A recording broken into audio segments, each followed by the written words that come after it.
ఏ పై కింద దిగింది అనవసరం. నువ్వు లాక్ చేస్తావు.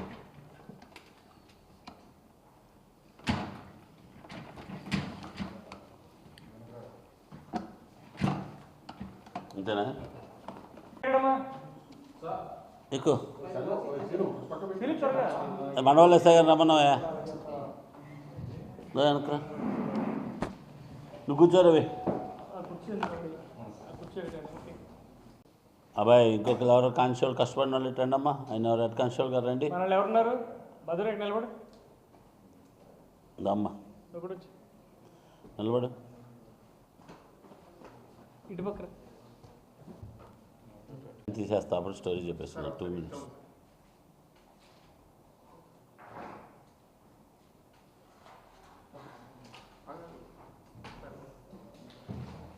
అక్కడ అప్పచెప్పే మట్టిలో మీరు 2 యూనిఫామ్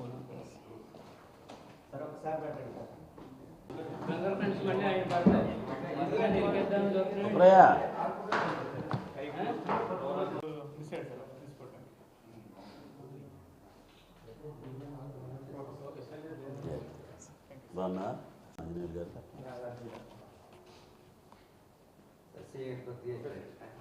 దాన్ని నువ్వు నా పక్కన కూడా ఉన్నాం. రాశారంట దానికి సంబంధం ఓన్ బ్రదర్ అతను. ఆడికి ఏం లేదండి, చిన్న పిల్లలు ఉన్నదా. అదృష్టం ఏంటంటే వాళ్ళు లేరు. ఆ నైట్ పెళ్లికి వెళ్ళారు. వీడు కూడా పెళ్లికి వెళ్ళి వచ్చి 4 మంది నిద్రపోయాడు పిల్లలు. అతను 30 years old సురేష్ దర్శన్స్.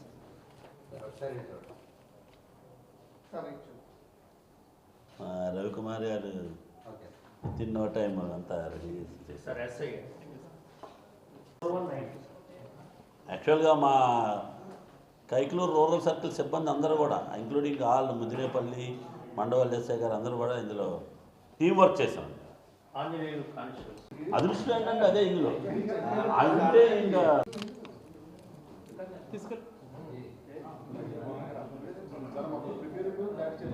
నమస్కారం. నిన్న మండవల్లి మండలం గన్నవరం గ్రామంలో జంట హత్యలు జరగడం జరిగింది. అందరికీ తెలిసిన విషయమే. ఇందులో దర్యాప్తులో భాగంగా ఈ కేసులో ఉన్నటువంటి ముద్దాయి అయినటువంటి రొయ్యూరి నగేష్ బాబుని అరెస్ట్ చేయడం జరిగింది ఈరోజు. ముఖ్యంగా ఈ కేసులో వివరాల్లోకి వెళ్తే, ఈ రొయ్యూరు నగేష్ బాబు ఎవరైతే ఈ ముద్దాయి ఉన్నాడో అతని తండ్రి సుబ్బారావు. ఇతను టైలరింగ్ వ్యాపారం చేస్తూ ఇతను మొదటి భార్య నాంచారమ్మ, రెండో భార్య బ్రహ్మరాంబ గారు, వీళ్ళిద్దరు కూడా చెరొక సంతానం ఉన్నారు. ఈ ముఖ్యంగా ఈ సుబ్బారావు గారికి వాళ్ళ తండ్రి నాగలింగం ద్వారా ఒక 40 సెంట్లు భూమి, అదేవిధంగా 4 సెంట్ల గ్రామంలో ఉన్నటువంటి హౌస్ సైట్ భూమి ఉన్నదన్నమాట. దీన్ని మించి వల్లే గత 12 సంవత్సరాల నుంచి ఈ ముద్దాయి అయినటువంటి నగేష్ బాబు, అదేవిధంగా ఈ చనిపోయినటువంటి సురేషు మరియు అతని తల్లి బ్రహ్మరాంబతోటి ఇతను కోర్టు ద్వారా అలానే పెద్ద మనుషుల ద్వారా కూడా ఈ ప్రయత్నం చేయడం జరిగింది. అయితే 40 సెంట్లు భూమిలో కోర్టు ద్వారా కూడా చెరసగం కూడా తీసుకోమని చెప్పి క్లియర్గా చెప్పడం జరిగింది.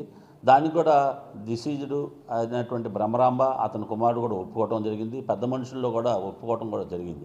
అయితే ఏదైతే ఈ నగేష్ బాబు ఒక దుర్మార్గమైన ఆలోచనతోటి ఈ మొత్తం ఆస్తిని కబలించాలి, ఆ ఆస్తితో మొత్తం ఏ విధంగా కూడా వీళ్ళకి హక్కు కాదు, నేనే హక్కుదారునని ఒక భ్రమతోటి వీళ్ళని హత్య చేస్తే కానీ నాకు ఈ ఆస్తి రాదు అని ఒక తీవ్రమైన నిర్ణయం తీసుకొని ఇతను సుమారు 20 సంవత్సరాల నుంచి ఇతను గన్నవరం గ్రామం వదిలేసేసి విజయవాడలో తన మేనమామలు ఇంతకుముందు లారీ ఫీల్డ్లో ఉండేవాళ్ళు, అలాగే ఇతను కూడా లారీ ఫీల్డ్లోకి వెళ్ళి ఒక లారీ, అదేవిధంగా అక్కడ ఒక హౌసు, అలానే వాళ్ళ కుమార్తె వివాహం చేయడంతో పాటు అక్కడ సైట్లు అన్నీ సంపాదించుకున్నాడు.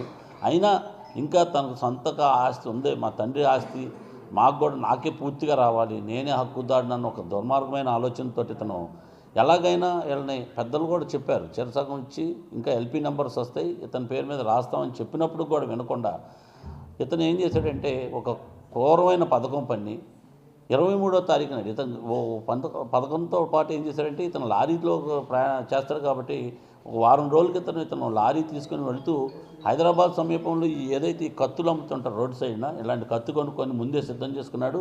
అదేవిధంగా అతను లారీలో వెళ్తూ ఉంటాడు కాబట్టి కూరగాయలకి తన ప్రొటెక్షన్ నిమిత్తం ఇటు పొద్దునేని ఈ చాకును కూడా పెట్టుకోవడం జరిగింది.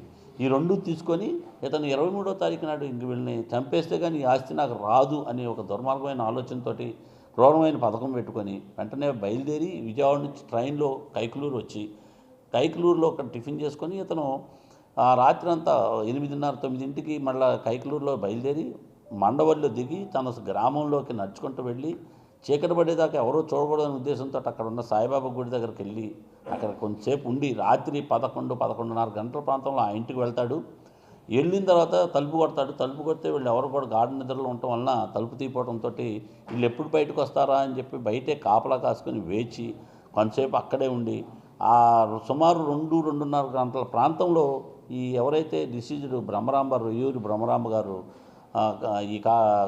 ఉదయాన్నే 2:30 గంటలకి తను ఈ కాలకృత్యాలు తీర్చుకుందామని బయటకు రావడంతో తలుపు తీయంగానే ఇతను వెనక నుంచి ఆమెని పేక పట్టుకొని కోసేయటం, తర్వాత ఆమె మూలుగుతూ ఉంటుంది. ఈ లోపల ఇతను ముందే సిద్ధం చేసుకొని ఈ కత్తితోటి 3-4 వేట్లు వేయటంతో ఆమె అక్కడక్కడి కోల్తాం.